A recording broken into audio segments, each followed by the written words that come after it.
Espero que a gente comece aí, volte a todo vapor do jeito que a gente estava vindo e elaborando as lições, porque de fato as lições elas se conectam, elas têm uma comunicação entre uma e a outra, então é fundamental que a gente trabalhe cada uma delas, tá?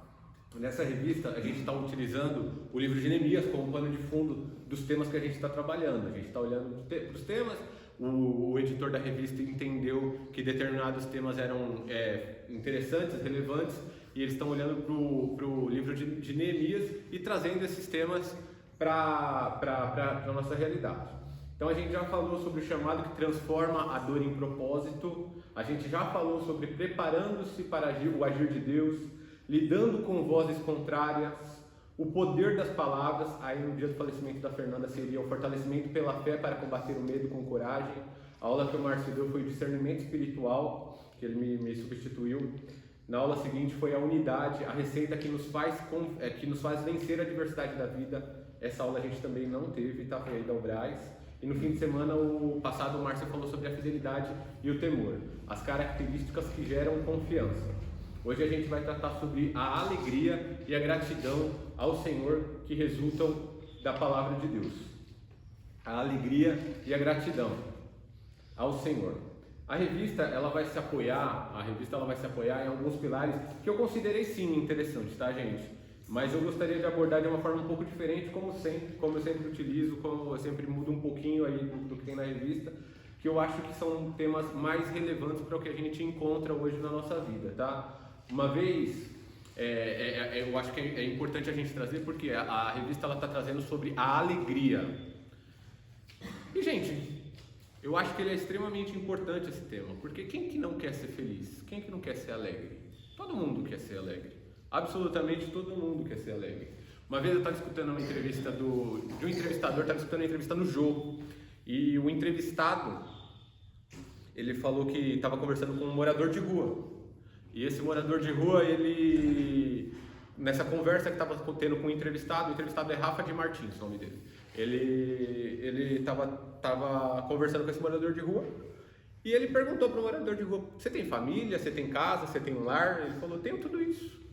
E por que você não mora com a sua família? Por que você não mora na sua casa com a sua família? E ele respondeu: porque eu gosto da minha liberdade, eu acho que eu sou feliz sendo livre. E é um ponto a se refletir. Evidente, eu não concordo com ele expôs os motivos dele, ele falou que ele não queria se restringir às regras da casa dele, aos horários, ao cotidiano, à rotina, vender a mão de obra dele para um patrão onde compraria a liberdade dele. Então, até um morador de rua que está na rua, ele está buscando a felicidade, ele está buscando a alegria, por mais que pareça que não, para nós. Mas ele sim, ele também está buscando a alegria que ele entende como alegria. Então, a forma como ele entende como alegria é morar aqui na rua, não tenho liberdade, não tenho compromisso, não tenho agenda, não tenho horário para nada. Todos nós aqui vamos discutir esse mérito. Eu até aceito isso, mas que ele está buscando alegria é um fato. Se ele está conseguindo ou não é outro mérito, mas nesse momento ele está buscando a alegria dele, tá? A proposta da revista é falar sobre o conceito de alegria no Antigo e no Novo Testamento. Pontua que a alegria real vem do relacionamento com o Espírito Santo. Pontua que a gente precisa celebrar as vitórias, muitas vezes olhar através dos problemas. E por isso que eu estou trazendo, eu acho que os pontos que a revista trouxe em algum momento são importantes, tá? É olhar através dos problemas, atravessar os problemas e olhar através dos problemas. Sempre reconhecer a bondade de Deus independente do tamanho da vitória, mesmo que ela seja pequena. E claro, a gente precisa ser grato. Isso aí a revista está trabalhando dentro desse tema. Como eu falei, eu não considerei o material ruim, não achei a estrutura ruim, mas como eu disse, em certo momento eu acredito que a EBD, isso aqui que a gente tem aqui, é o meio de comunicação mais eficiente que a igreja tem para falar com seus membros, para abrir, para a gente tratar sobre problemas relevantes que a gente encara na nossa vida real lá fora. Então, por conta disso, a nossa comunidade ela precisa de uma forma de tratamento que eu considerei que a revista ela foi feliz na estrutura, mas eu não acho que ela está abordando o que a gente está encontrando lá fora. Por isso que eu alterei um pouquinho, tá, gente? Então, eu vou seguir o tema, mas eu não vou seguir a estrutura, tá bom? Bom, então vamos começar a aula. Inicialmente eu quero começar falando sobre o contexto do capítulo 8 do livro de Neemias.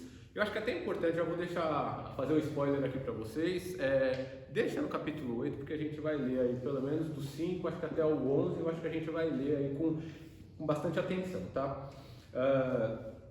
O livro de Neemias apresenta o retorno. Eu vou fazer uma breve introdução de como está o cenário desse momento aqui do povo, tá? Do povo hebreu, né? Vamos falar assim. O livro de Neemias, ele apresenta o retorno de parte do povo judeu após o exílio babilônico.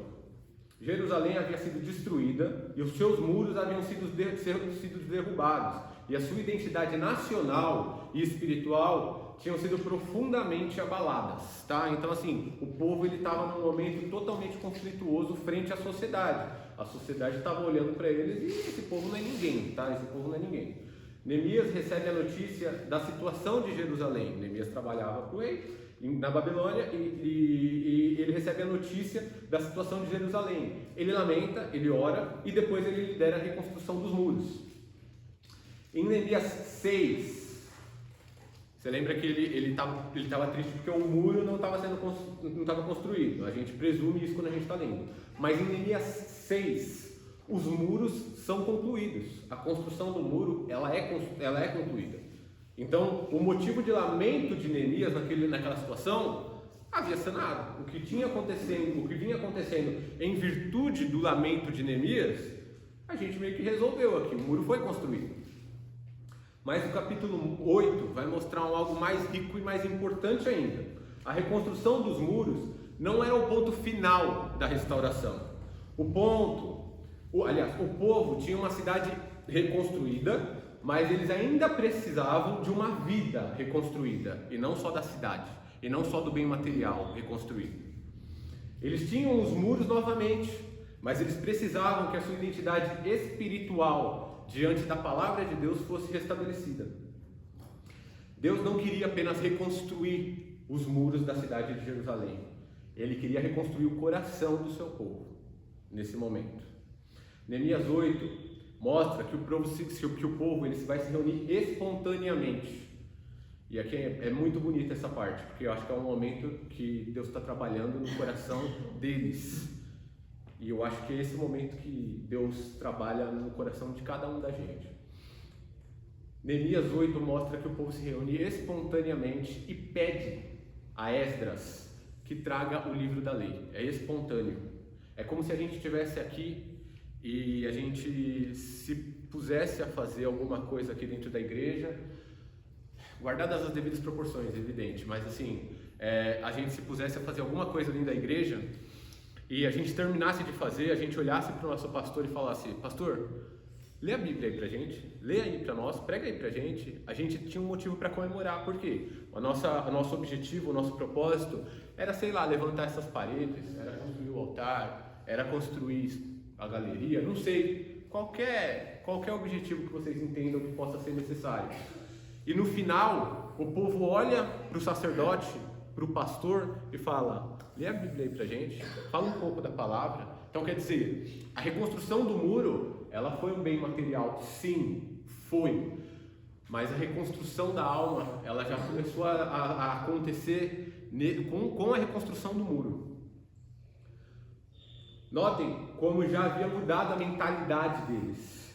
Eles não pedem as festas, eles não pedem estratégia política, eles não pedem plano econômico ou uma celebração nacional, porque eles voltaram a reconstruíram. Eles pedem a palavra, Olha lá, Neemias 8, 1 ao 3. Alguém lê, por favor, do 1 ao 3.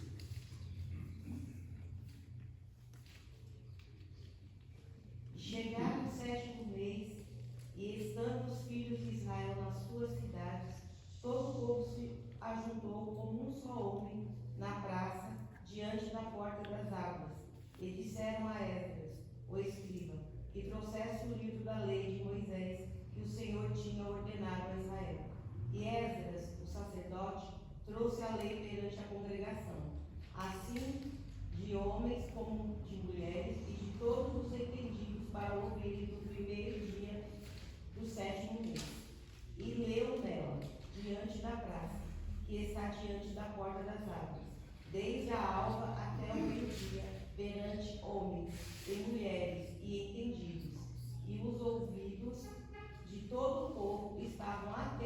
ao livro da lei.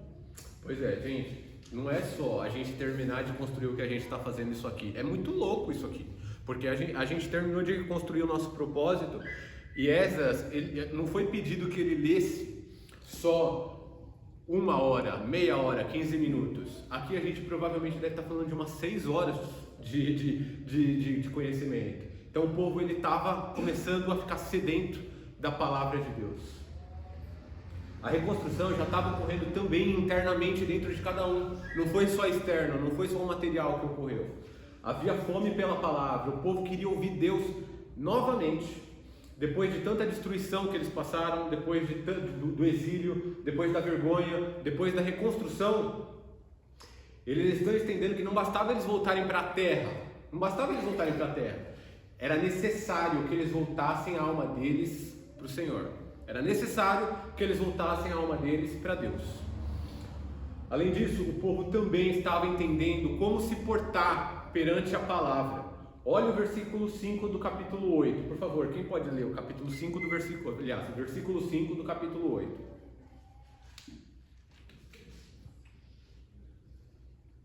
E Esdras abriu o livro perante os olhos de todo o povo, porque estava acima de todo o povo, e abrindo ele, todo o povo se pôs em pé. Isso é espontâneo, gente. O texto ele vai deixando claro que tudo isso aqui Você pode ler pra gente? Posso. Leu 6 horas. Calma aí, a gente vai escutar isso em pé. A gente vai entender o que está acontecendo. A gente vai se colocar como reverência. Eles estão começando a entender cada vez mais. Além disso, havia também sede por entendimento da palavra. No versículo 8 do capítulo 8, eu vou ler aqui o versículo 8, tá? Leram o livro da lei de Deus, interpretando e explicando, a fim de que o povo entendesse o que estava sendo lido. Os textos provavelmente estavam em outro idioma, tá? O que acontece? O comentarista da nova versão transformadora, a NVT, ele vai falar que o original que Esdras está lendo está em hebraico. E esse povo aqui que voltou da Babilônia, esse povo, eles sabem aramaico, é um outro idioma. Por quê? Porque eles saíram da terra e eles adquiriram o idioma lá da outra terra. Então, o povo ele não tinha familiaridade com os termos em hebreu. Então, em hebraico.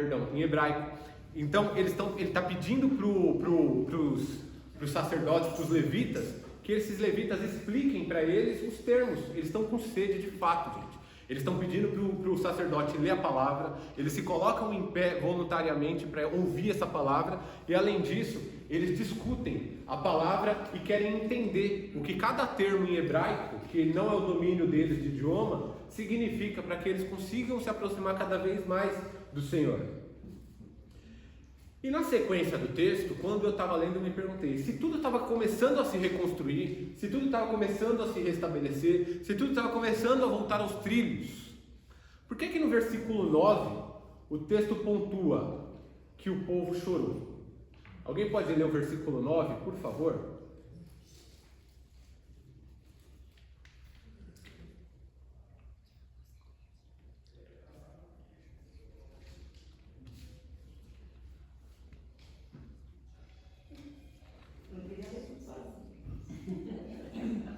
Alguém, quem estiver disposto, pode ler, gente.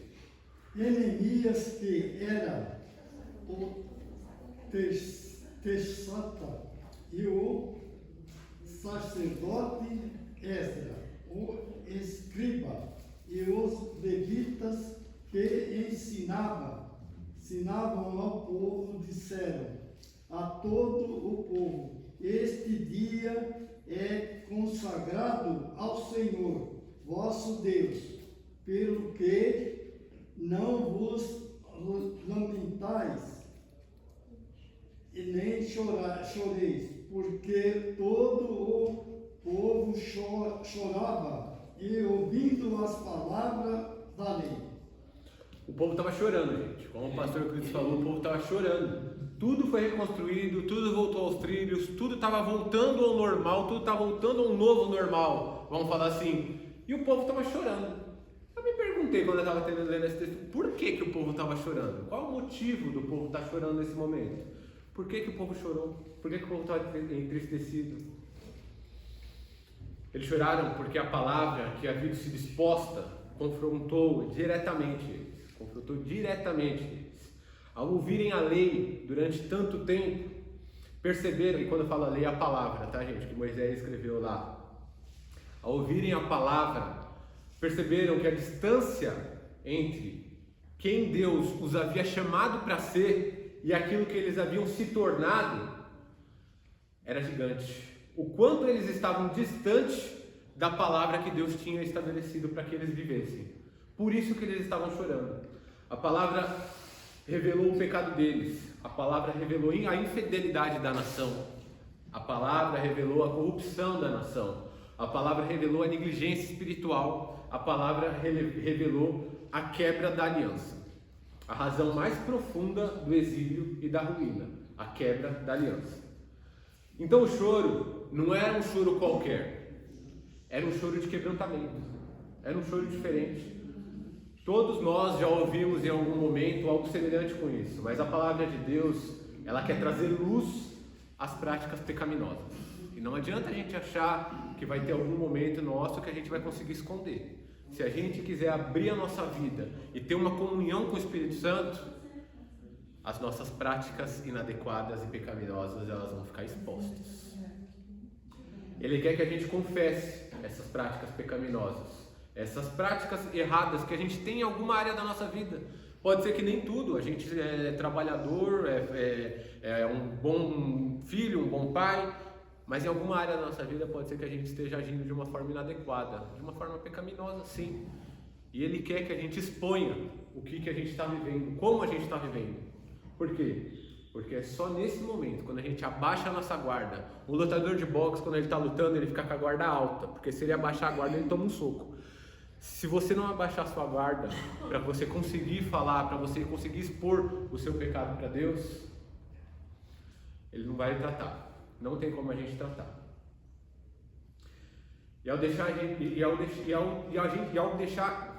Quando a gente deixa que isso aconteça, a gente vê que Ele faz tudo, absolutamente tudo, perfeitamente na nossa vida. O choro do povo aqui é de quem está baixando a guarda, gente. O choro do povo de Neemias é de quem está baixando a guarda e está permitindo com que Jesus entre na vida e comece a trabalhar na vida de cada um daquele povo. Neemias mandou parar de chorar porque o pecado não era sério ou porque a graça de Deus era maior? A graça de Deus era maior. Exatamente. É importante vermos que Neemias não está dizendo, não chorem porque o pecado de vocês não importa. Não é?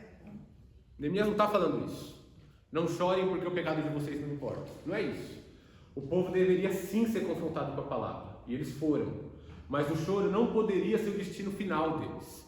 A gente não pode se lamentar como a última prática que a gente vai ter. Ah, chorei, lamentei, e aqui é a última prática. Não é isso. Além disso, aquele era um momento de festa.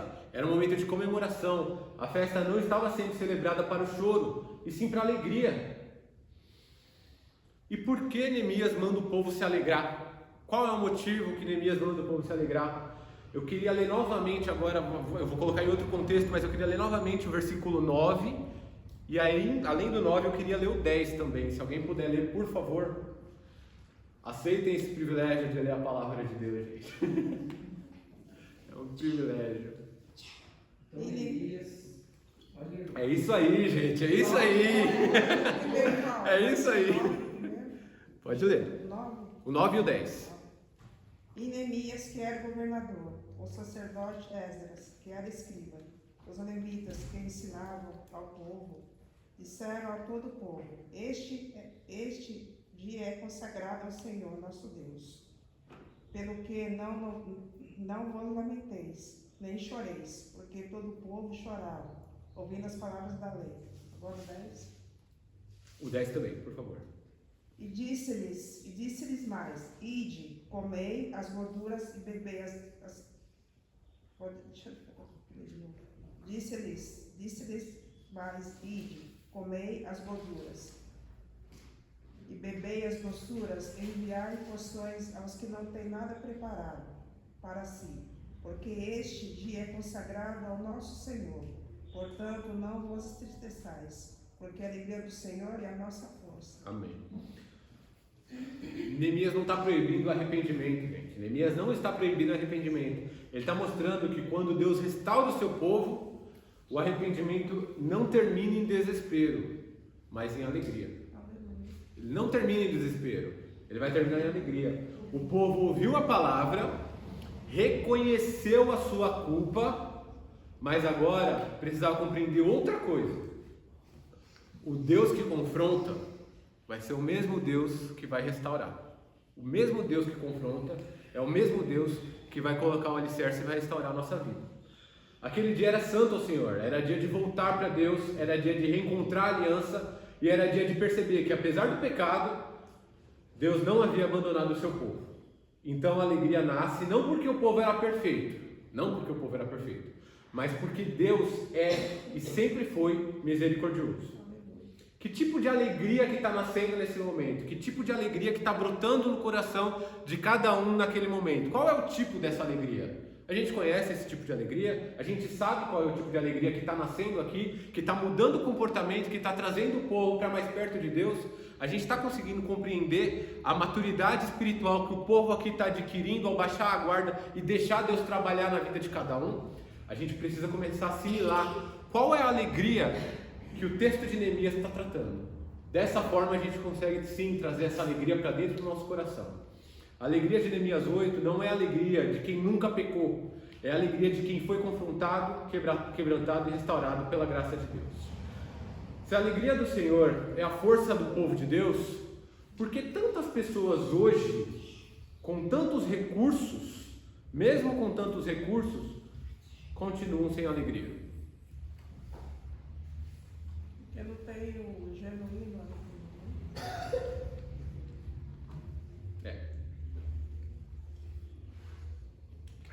A humanidade, ela tem tentado melhorar a vida humana, gente, e já faz muito tempo, tá? Mas eu escutei um estudo uma vez que a humanidade, ela evoluiu em 200 anos, vamos falar assim, do ano 0 de Cristo até o ano 1800, a humanidade ela evoluiu em uma escala muito linear, quase que básica em tecnologia, tá? Ela evoluiu numa linha crescente muito baixa.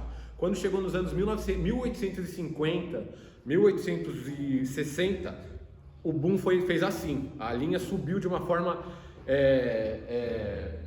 extremamente, até redundante, mas extremamente radical, exagerada.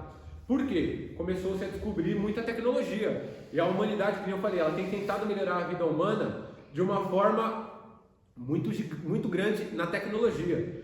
E isso em si não é ruim, tá, gente? Isso é bom, isso é muito bom. De fato, a gente teve avanços extraordinários. Há 150 anos, se a gente pensar que há 150 anos a gente está no ano de 2026, vamos arredondar aí, colocar em 2020, 1870, 1860, se a gente for pensar, era impossível ou inviável pensar que a gente estaria do outro lado do mundo em 2 dias. Se a gente quisesse, quem tem grana, mesmo quem tem grana, eu quero estar lá na China até quarta-feira, a pessoa ia conseguir chegar lá.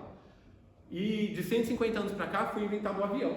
Olha que loucura, o avião, se a gente pensar que hoje a gente olha e trata isso com naturalidade, mas isso é uma maluquice pensar que uma máquina com 2 asas vai conseguir ter uma aerodinâmica suficiente para viajar e atravessar um oceano. Isso é loucura, tá, gente? E qualquer pessoa que pensasse que estaria do outro lado do mundo em 2 dias seria maluquice. E a humanidade inventou tecnologia para isso. Antes, a comunicação com alguém distante poderia levar semanas ou meses, era através de carta. Hoje, com o celular, a gente faz videochamada instantaneamente. Instantaneamente a gente faz uma videochamada. Isso é impressionante, a tecnologia em curta distância facilita a vida e amplia as possibilidades. A tecnologia em si é muito boa, tá, gente? Tudo que vem da tecnologia eu considero como bom. Eu sei que tem muitas pessoas que consideram, isso aqui é um absurdo, que a ciência está descobrindo que há 1.500.000.000 de galáxias que tem no mundo, que acontece isso e aquilo. E tem gente que acha que isso está começando a querer revelar Deus. E eu acho que está querendo tomar o lugar de Deus em algum momento a ciência.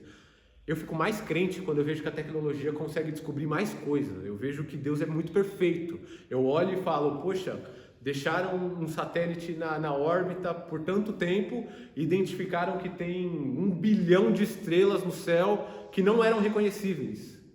E eu fico mais crente. Eu olho e falo, como Deus é perfeito. A gente não consegue sondar Deus. De fato, Ele é insondável. E a tecnologia é para isso. É para a gente comprovar. É a conta. É como na escola, quando a gente chega num resultado de conta e a professora fala, tudo bem, você chegou nesse resultado, mas eu quero saber como que você fez a conta. Não adianta só colocar o resultado. Eu quero saber como que você fez a conta. A ciência está expondo isso para a gente. Ao invés do que a gente olha hoje e fala, tem uma estrela lá, a ciência está mostrando pra gente, já tem estrela lá, a ciência... E eu olho e falo, Deus é muito perfeito. Deus é muito perfeito. A tecnologia é para isso. Enfim, gente, eu faço sempre uma pergunta. Se a vida ficou tão melhor, tão facilitada de 150 a 200 anos para cá, por que o ser humano não ficou proporcionalmente tão mais feliz? Qual foi o motivo? Se a gente hoje consegue atravessar o mundo em 2 dias, se a gente consegue falar com alguém que está do outro lado do mundo instantaneamente, se a gente consegue olhar e ver as galáxias do jeito que você quiser ver, um telescópio hoje está na sua casa, por que a gente não ficou proporcionalmente feliz igual? Qual é o motivo disso? Que a sociedade não está feliz igual, e arrisco a dizer que está até mais triste. A sociedade está até mais triste. É causa de muita evolução, muita evolução às vezes ajuda, mas também se não tomar cuidado também atrapalha. Eu vou chegar a isso mesmo. Renan, mas quando a gente olha nesse contexto de ciência, é muito louco porque é o seguinte, existe uma discussão, vamos dizer assim, que eu costumo dizer que é unilateral entre ciência e religião. Porque alguns cientistas eles querem, eles olham para Gênesis, ele quer saber se o dia ali é literal, se não é, tem uma porção de discussão em cima disso, mas a finalidade de Deus quando trouxe as escrituras não era saciar a ciência nos mínimos detalhes, né? Nós cremos, é fé que nós temos, que foi daquela maneira, e aí quando a gente olha, por exemplo, outro dia eu estava vendo uma reportagem do Big Bang, que alguns cientistas ainda caminham para essa linha, e alguns cientistas estavam tentando construir no laboratório as condições para que um novo Big Bang acontecesse. E já tinha sido investido milhões e milhões em cima disso. E aí a gente não pode perder de vista que tudo isso é teoria. Teoria é coisa que nem sempre foi testada, né? Quer dizer que em alguns contextos ela não foi testada. Mas nós temos uma realidade aqui, que é um mundo extremamente complexo. Se a Terra fosse...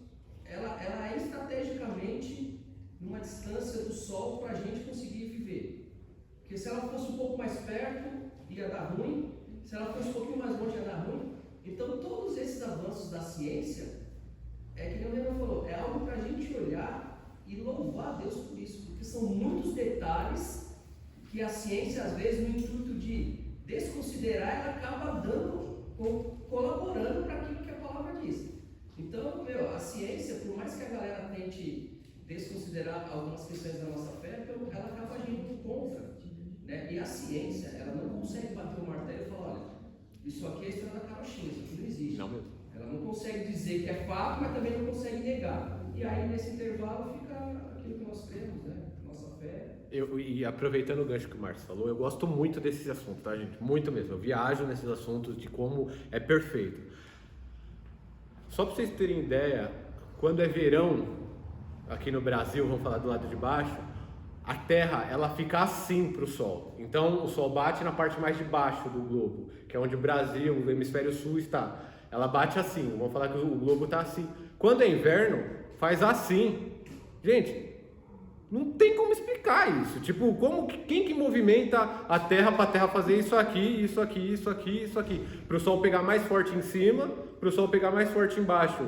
Primavera e verão fica assim. E aí é calor em cima, lá na Europa, nos Estados Unidos. Quando é verão no Brasil, aí faz assim. Não dá para explicar esse tipo de coisa. O globo ele vai se adequando e se adaptando para uma rotina de vida que a gente tem. É que nem eu falei, eu acho que quando a gente começa a se aprofundar, a gente começa a ficar mais crente, a gente começa a crer mais em Deus, a gente começa a ver mais Deus nas escrituras. O salmista fala bastante isso, né? Ele pontua muito Tinha isso. até um cientista, ele faleceu tem uns 3 anos, não sei se você já viu alguma coisa dele, chamado Dalton Lourenço. Sei. Ele era um ateu físico. O ruim das mensagens dele, irmãos, que eu começo a ler as mensagens dele, eu viajo, porque ele vai na área científica dele, ele começa a aprofundar, e é difícil a gente acompanhar o raciocínio dele, porque ele traz muita coisa que não está dentro do nosso contexto. Mas ele usa uma expressão, uma ilustração bem legal, que ele fala assim que, imagina você pegar um avião, sei lá, 800, 900 por hora, ele anda, Sim. e aí você pega esse avião, você coloca, né, atrás desse avião ovo, leite, farinha de trigo e tal, e aí imagina você com esse avião 900 por hora, você bate no concreto maciço.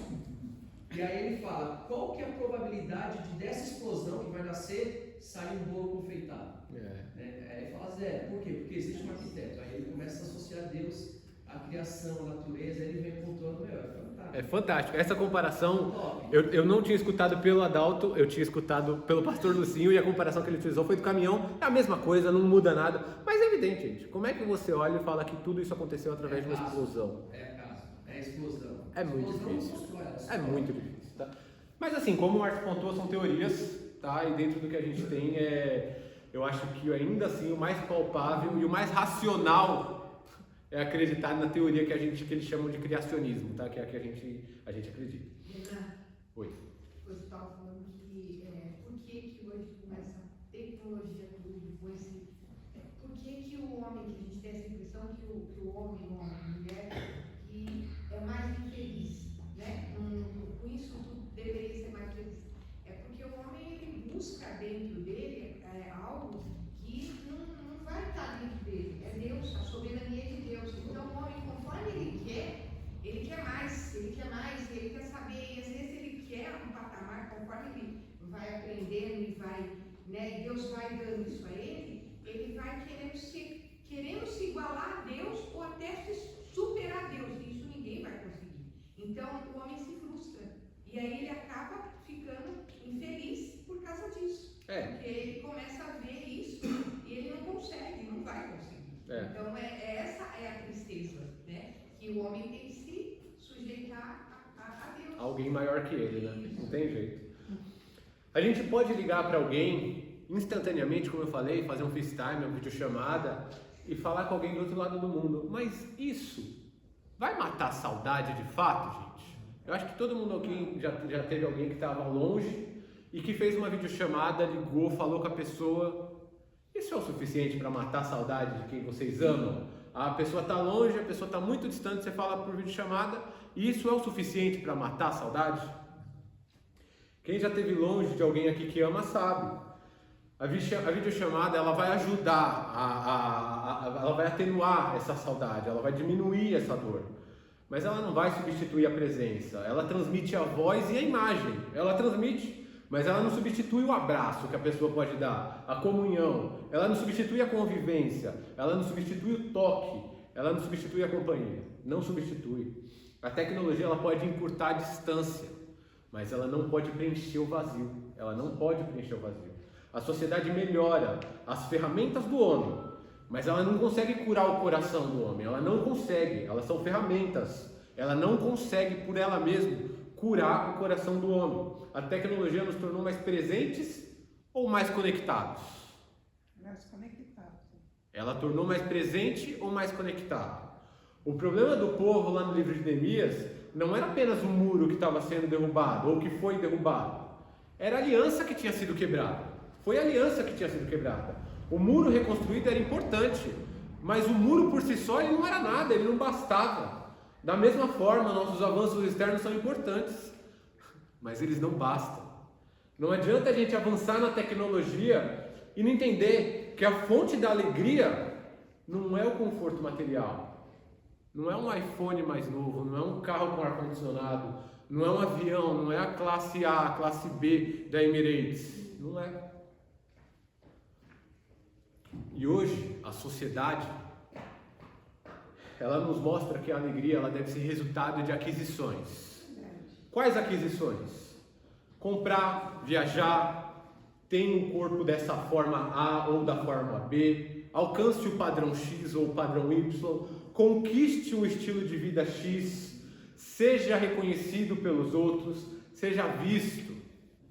A publicidade, ela sempre vai trabalhar na lógica da falta, da escassez. A publicidade, ela precisa fazer isso. Ela precisa falar que para você falta alguma coisa. Porque se ela não incutir na sua mente que falta alguma coisa, por que você vai tirar dinheiro do bolso e vai comprar? A publicidade, ela precisa incutir isso na sua cabeça. Ela vai nos convencer de que a gente está incompleto até a gente adquirir aquele bem, aquela viagem, aquela experiência, aquele produto, aquele status. Ela vai incutir isso na nossa mente. Mas depois de adquirirmos, a satisfação ela sempre vai acontecer o quê? Vai durar pouco. Logo vai surgir outro desejo, porque a publicidade vai trabalhar na escassez. A publicidade vai trabalhar na escassez. Lá no livro de Neemias a gente vê que eles estão em um momento tão profundo, e ao analisar a gente vai ver que humanamente eles tinham conseguido fazer o que era necessário. Pensa bem, qual era o propósito deles? Era reconstruir os muros. Eles tinham conseguido. Se a gente pegar o capítulo 5 ou o capítulo 6, você vai ver que eles fizeram um montão de coisa lá. O capítulo é muito longo e a gente vê que eles conseguiram fazer muita coisa na cidade. Os muros eles tinham sido reconstruídos já. E isso já era um motivo para eles comemorarem, humanamente falando. Mas a gente, ao ler, a gente vê que a alegria deles já estava começando a se enraizar em um local mais profundo. Mais profundo do que o simples muro que eles haviam construído. A alegria do Senhor era a força deles, não simplesmente o muro que foi reconstruído, mas a alegria que o Senhor tinha que ter neles. Não era só o muro. Se a nossa alegria depende de apenas a próxima conquista que a gente tiver, de reconstruir o próximo muro, ela nunca vai ser o descanso, ela jamais vai ser o descanso. Ela vai ser apenas um combustível para a próxima ansiedade. Só isso, só. Se ela não for o Senhor, ela só vai ser um combustível para a próxima ansiedade. E aqui eu queria trazer que ao longo da história, alguns pensadores já se debruçaram sobre esse tema da alegria. E existe um filósofo alemão pessimista que a gente fala, chamado Schopenhauer, Arthur Schopenhauer. Ele dizia que a vida oscila entre sofrimento e tédio. Esse cara não é crente, tá, gente? Assim, é do mundo secular, é filósofo, tá? Então, assim, mas é importante a gente ver como ele aprofundou em determinado assunto. Ele vai falar... Muito famoso. Ele é muito famoso mesmo. Na faculdade, principalmente na faculdade de Direito, eu escutei muito, porque ele tem um livro que eu acho que fala Como Ganhar um Debate Mesmo Sem Ter Razão. Tá? Então, assim, ele é muito inteligente, muito famoso e... Mas essa é a base das teorias dele? Tédio e sofrimento. Trabalha nesses temas, nos materiais dele? Exatamente. A base... Melancólico. É pessimista, por isso que é o filósofo pessimista. Ele é um filósofo pessimista. E é uma classe mesmo, tá, gente? Eu não estou classificando da minha visão. O mundo traz ele como filósofo pessimista, tá? Não é da minha visão.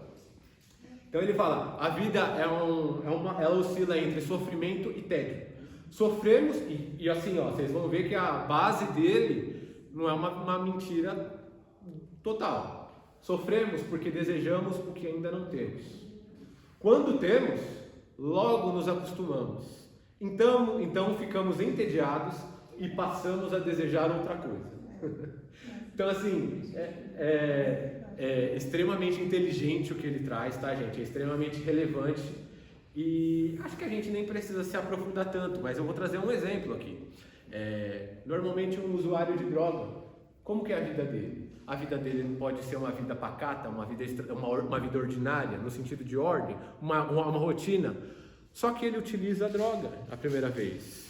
E aí, quando ele utiliza a droga pela primeira vez, ele sente um êxtase diferente.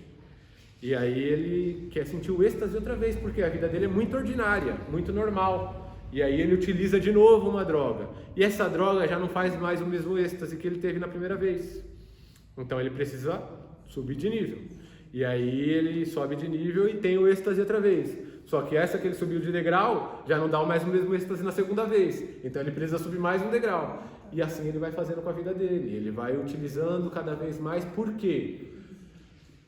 Porque ele não quer viver a realidade dele. Ele sempre quer viver esse êxtase. Ele sempre quer sair desse êxtase. E Schopenhauer, ele fala, na verdade, que a vida que a gente deve buscar não é uma vida de êxtase, mas sim uma vida de linearidade, que é uma vida comum, uma vida habitual, uma vida rotineira, que em alguns momentos vai ter momentos tristes, mas vai ter momentos felizes. Para quê? Quando houver esses momentos felizes, a gente consiga reconhecer que eles são felizes e não a gente banalize tais momentos. Então, o mundo, eu trouxe esse exemplo para expor como o mundo entende que a alegria deve ser vivida. A gente deve reconhecer tais momentos como esse momento aqui é feliz. Por quê? A partir do momento que o momento feliz se torna rotina na sua vida, ele vai deixar de ser feliz e você vai começar a viver um extremo que não é saudável, que não é bom, que não é relevante para a sua vida. Coerente essa linha desse cara aí. Oi? Coerente a linha desse cara. Muito coerente. Por isso que eu trouxe. Porque quando eu escutei, por mais que eu falei que ele é um filósofo pessimista, é pessimista pro tempo dele, tá, gente? Mas assim, muito coerente, muito inteligente. Eu endosso, apesar de em alguns momentos ele utilizar de artimanhas desonestas, como eu falei, como vencer um debate mesmo sem ter razão, é extremamente desonesto, mas é muito inteligente e ele respalda muito bem a linha de raciocínio dele. Eu endosso. E claro, como todo mundo que vocês devem escutar ou ler, filtrem o que vocês estão lendo ou escutando. Como todo mundo, se chegar alguém aqui pregando, precisa de filtro no nosso ouvido, e se vocês forem ler um livro, precisa de filtro na nossa mente. Aposto aqui que todo mundo já ouviu falar em algum momento das corridas dos ratos. Então é o que a corrida do rato? A corrida do rato é naquela rodinha. Ele não sabe que ele está correndo na rodinha. É muito movimento, muita energia, muito cansaço, mas ele não chega em lugar nenhum. Por que a satisfação humana parece durar tão pouco? Tem um outro filósofo chamado Clóvis de Barros. E esse aqui é brasileiro, ele está vivo ainda. Eu gosto dele, mas como eu falei, precisa de filtro. Ele fala palavrão, ele tem uns exemplos que não é interessante, então você precisa ter filtro, não endosso, tá? Enfim, não quero pontuar, mas ele trouxe um exemplo que eu acho que é muito relevante para a aula. Ele fala que a vida que o mundo proporciona pra gente é uma dança com 3 tempos. 1, 2, 3. 1, 2, 3. 1, 2, 3. Onde 1 é busca, 2 é satisfação e 3 é busca de novo. Então você fica 1 busca, 2 satisfação, 3 busca, 1 busca. Então quer dizer, você fica muito mais tempo na busca e a satisfação ela passa no estalar de dedos. Por quê? É o 2. 1, 2, 3, volta. Busca, satisfação, busca, satisfação, busca. Você vê que você vai ver muito mais busca do que satisfação. Muito mais busca do que satisfação. Você compra, mas logo quer outra coisa. Você conquista, mas logo se compara com alguém. E você chega, mas logo descobre que existe outro degrau para subir. O mundo promete felicidade sempre no tempo 2, tá? Nesse exemplo que eu dei aqui, o mundo sempre vai te dar a felicidade no tempo 2, mas nos mantém presos no ciclo do tempo 1 e 3. Ele sempre vai nos manter preso no ciclo do tempo 1 e 3, 1 e 3, 1 e 3. O 2 vai ser no estalar de dedos, a gente nem vai perceber, vai embora. Isso que é o que o mundo proporciona pra gente. Além disso, se a gente juntar a tecnologia, o consumo, a comparação e o desejo constante, a gente vai ter um retrato muito exposto da geração atual, mas muito exposto. E eu falo da geração atual, gente, mas eu acho que dá para comparar, eu acho que dá para trazer para a sociedade inteira aqui, não só para a geração atual.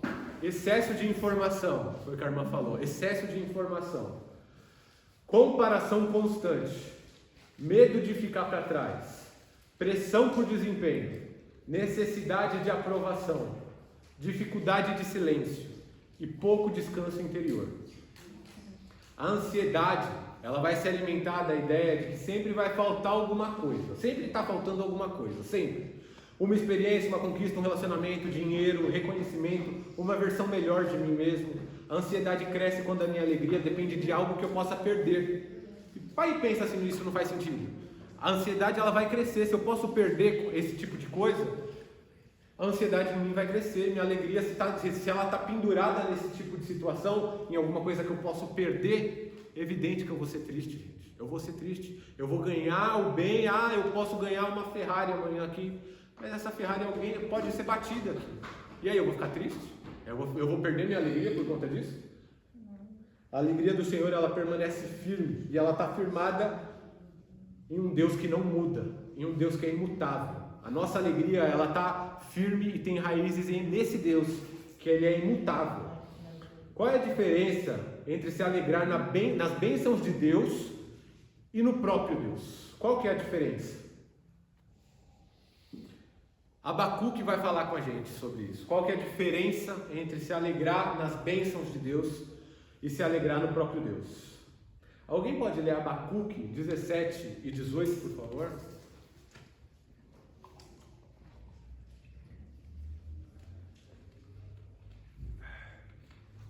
Abacuque 17, 18? 3, 17 e 18. 17 e 18 você queria me pegar. Eu falei errado, eu acho.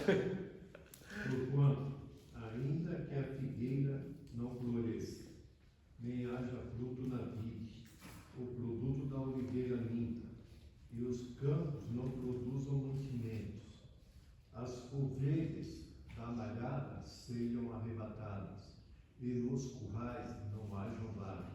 Eu estou fazendo errado, né? Oi? É o 17 e 18? É o 17 e 18. Tá certo, não tá? Tá certo. Tá certo. Todavia, eu me alegrarei no Senhor, exultarei no Deus da minha salvação. Lá em Neemias a gente vai ver que a alegria do Senhor é a nossa força. E Abacuque mostra como essa alegria ela vai funcionar. Muito louco, né? Como a Bíblia ela mesma se interpreta, ela mesma se explica. É muito perfeito como a Bíblia é. A alegria do Senhor é a nossa força, Neemias vai falar. E Abacuque está explicando como que essa alegria funciona. Abacuque mostra como essa alegria funciona quando tudo falta. Abacuque não está dizendo, eu me alegrarei porque deu tudo certo. Porque numa boa, gente, ser crente quando está dando tudo certo, é mó boi. É mó fácil fazer, mano. Ser crente quando está dando tudo certo. Você não tem nenhum impedimento. Na verdade, assim, eu acho que em certo grau, em alguma perspectiva, é um desafio também, porque a gente pode achar que a gente é mais do que o outro, e aí a gente pode cair em outro pecado. Mas quando está dando tudo certo, a gente vem para uma igreja que está de vento em popa, que está funcionando, que está todos os departamentos voando, que o louvor está ótimo, a orquestra está funcionando, a palavra é forte. Ser crente desse jeito é tranquilo, de verdade. A situação que a gente vem enfrentando hoje, que a gente está em algum momento, é nesse momento que a gente vai falar que a gente é crente, que a gente tem alegria no Senhor, que o Senhor sustenta a nossa vida, que a gente se dedica para Deus. Porque como eu falo aqui, a gente vem falando, a gente pode sair daqui, a gente pode ir para uma outra igreja, a gente pode se instalar em outra igreja, que já está com tudo isso aqui que eu falei adequado. Tem uma boa orquestra, tem bons músicos, tem uma base sólida, tem um louvor de harpa maravilhoso, tem uma pregação espetacular. E aí a gente tem que se perguntar em algum momento, a gente está indo para um show com uma palestra ou a gente está indo cultuar? Porque se a gente está indo atrás do lugar onde tem um show, onde tem músicos com uma performance espetacular, com uma pregação espetacular, e que tudo isso coopera para o seu cristianismo, será que a gente não está indo atrás de um show com uma palestra no final? Com luz de umas iluminações perfeitas? Será que a gente não está indo atrás de performance? A gente não está indo atrás de show? De um espetáculo, de fato? Eu tenho pedido para Deus, eu tenho pedido mais essa intimidade para Deus. E eu tenho visto que eu acho que é no momento e no lugar onde Deus está querendo da gente que a gente se mostra o quanto a gente está firmado em Deus. E eu falo isso porque hoje nossa igreja está precisando de gente que faça. E que faça bem feito. E que faça da forma adequada. Porque aqui sim a gente consegue se mostrar que a alegria de Deus mora na gente. A gente está precisando de gente que faça as coisas, que atue, que tenha ação. Nossa igreja nesse momento está passando por um momento de instabilidade. A gente vai deixar isso acontecer, ou a gente vai ficar assistindo, ou a gente vai largar o barco e vai deixar ele afundar. A nossa igreja está precisando de gente que atue, que queira comprometimento, que queira compromisso e que faça isso com excelência, porque é para Deus, não é para nós. Porque a gente precisa vir aqui e cultuar. O culto é culto, não é show, é culto.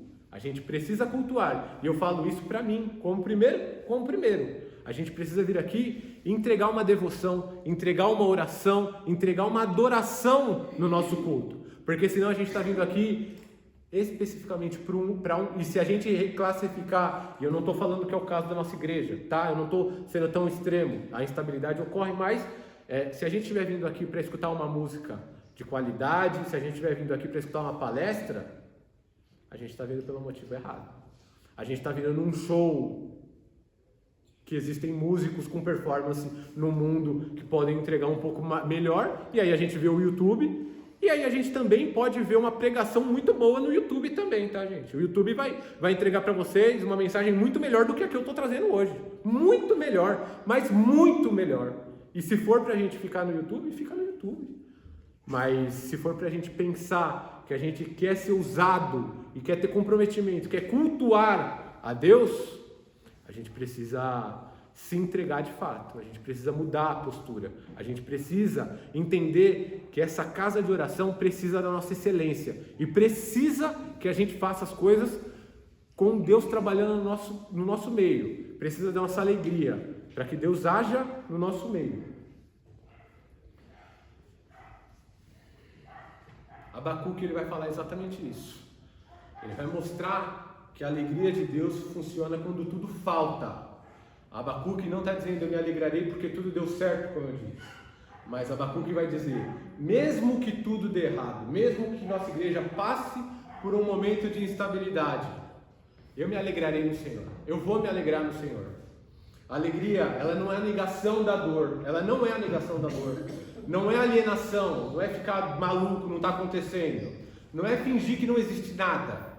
Não existe perda, não existe... É uma alegria mais profunda do que as circunstâncias que a gente está vivendo. Abacuque, ele não se alegra na ausência da figueira, da vide, do campo e do rebanho. Ele se alegra no Senhor, mesmo quando tudo falta. A sociedade pode falar que se tiver figueira, vide, oliveira, ovelha e gado, então você vai ser feliz. E até aqui dentro a gente pode falar isso. Se tiver a orquestra, se tiver a palavra, se tiver o grupo de louvor, se tiver qualquer coisa, a gente vai ser feliz. Mas Abacuque, ele fala e ele determina. Mesmo que eu não tenha nada disso, ainda assim eu tenho o Senhor e eu me alegrarei nele. John Piper é um pastor americano, que eu gosto bastante dele, e ele fala que todos podemos ter um padrão de felicidade. Todo mundo pode ter um padrão de felicidade. Mas ele tem o padrão dele. E ele expõe o conceito de felicidade que ele tem. E eu vou ler só um trecho de uma conceituação espetacular que ele tem, mas é que ela é imensa. Se eu fosse ler aqui, todo mundo ia dormir, tá, gente? Mas eu vou ler só um trecho, porque eu achei muito profunda. Ele possui raízes... A felicidade conceitualmente que ele traz é: a alegria é um bom sentimento na alma produzido pelo Espírito Santo, conforme ela nos faz ver e provar a glória de Cristo na palavra e no mundo. Ela possui raízes em Cristo, a alegria possui raízes em Cristo e em tudo o que Deus é para nós em Cristo. É uma obra milagrosa do Espírito Santo que você não pode produzir, que ninguém pode produzir. É um dom concedido por Deus. Seu órgão, o órgão da alegria, se assim podemos dizer, é a alma. É a alma. não é o corpo e nem o cérebro e nem a razão, apesar desses serem afetados pela alegria que Deus traz para a nossa alma. O que Piper está trazendo aqui, o que John Piper está trazendo aqui é o seguinte, entre outras coisas: Deus, ele não é um acessório para nos deixar felizes. Ele é a própria felicidade. Ele é a razão da nossa alegria. Ele é a fonte da nossa alegria. A alegria do Senhor é a nossa força, porque ela nasce na satisfação que a gente tem em Deus. O mundo vai tentar produzir essa alegria mudando circunstâncias externas. Deus produz alegria, restauração, e Ele traz essa restauração para o nosso coração. O mundo ele vai oferecer distração, Deus oferece reconciliação. O mundo ele vai oferecer consumo, Deus vai oferecer presença. O mundo oferece breves momentos de satisfação. Deus ofereceu a si mesmo como Jesus. E hoje, para concluir, gente, eu vou terminar bastante antes, mas para concluir, a gente precisa se perguntar: se Deus retirasse algumas coisas que hoje sustentam as nossas felicidades, a nossa alegria permaneceria? Não. Esse é o nosso desafio, né? Depende, né? Não nasce do dia para a noite. Não. É uma coisa que tem que ser trabalhada. Buscar isso daí. Mesmo porque, resumindo uma das coisas que você falou, Deus, quando Ele criou o homem, Ele colocou a eternidade no coração do homem. O que é a eternidade? O desejo de se relacionar. Mas é quando a gente entra em Gênesis, é quando o pecado entra no mundo e há uma ruptura. E aí, quando a gente olha as páginas do Antigo Testamento, desde Gênesis a Apocalipse, é Deus tentando novamente chamar o homem, porque como Deus criou, Ele sabe que o homem precisa desse contato com Ele, e aí esse vazio que a gente tem, que só o Cristo preenche, a gente fica tentando preencher em tudo isso que você falou. Entretenimento, álcool, sexo, droga, ter, comprar e um monte de coisa. Independente do contexto de tecnologia, independente do tempo, o homem é sempre o mesmo. O homem de Noé e o homem de 2030 é o mesmo, o coração é o mesmo, as necessidades são as mesmas. Então, se a gente não aprender a ter isso, a gente pode ter a tecnologia que for, você pode casar com a mulher mais linda, você pode ser o cara mais rico, você pode ser o que você for, que sempre vai faltar algo. E aí, nesse contexto, né, a gente vê, por exemplo, olha uma mulher. Às vezes a mulher é super bonita, super atraente, mas na cabeça dela ela não é. Ela não consegue comer alguma coisa que ela gosta, que enfia o dedo na goela para vomitar. Tem aquele culto ao corpo maravilhoso, que mesmo ela tendo esse corpo maravilhoso, para ela não tem. Então ela vai estar sempre buscando alguma coisa. Em vez de ela se alegrar com o que ela tem, ela lamenta o que ela não tem. E aí o homem entra nesse ciclo e é só tragédia. E como eu falei, né, a publicidade ela endossa isso, tá, gente? E hoje a gente está envolto de publicidade. Hoje, se a gente assistir TV, É o que mais mostra. a TV mostra pra gente publicidade. Se a gente acessar o Instagram, o YouTube, o Facebook, o TikTok, qualquer plataforma que você queira acessar de aplicativo, vai expor alguma deficiência que todos temos. A gente é imperfeito. Todos nós temos. O caso desse jovem que morreu de 22 anos, Nossa. fisiculturista. Pô, moleque voando. Você olha o moleque ali forte, o moleque já tinha um físico bacana. Ele só tinha músculo, né? E o que leva o cara a seguir um caminho desse? O que passou por cabeça? E ele pelo que eu estava vendo, ele já teve um susto antes, ele passou mal com a medicação, e mesmo assim ele não. Ele cuidou tanto do corpo e esqueceu da alma. Ainda é difícil a gente ver a sociedade caindo por cima. Quer falar? Fala. Ô, Glória. Eclesiastes. Há muito tempo em Eclesiastes. Ele provou tudo o que tinha de bom, as 800 mulheres, riqueza, e no final ele falou: isso é por trás do vento. Eu falei que era Eclesiastes quando ela falou, porque ela gosta de Eclesiastes, eu sabia que ela ia falar de Eclesiastes, gente. Eu tenho uma palavra aqui de Eclesiastes. Uma vez. Está em Eclesiastes 6. Pode falar. Está escrito assim: é lícito gozar dos bens que Deus deu, mas estes não podem satisfazer a alma. Aí vem aqui, há um mal que tenho visto debaixo do sol e que muito frequentemente é entre os homens.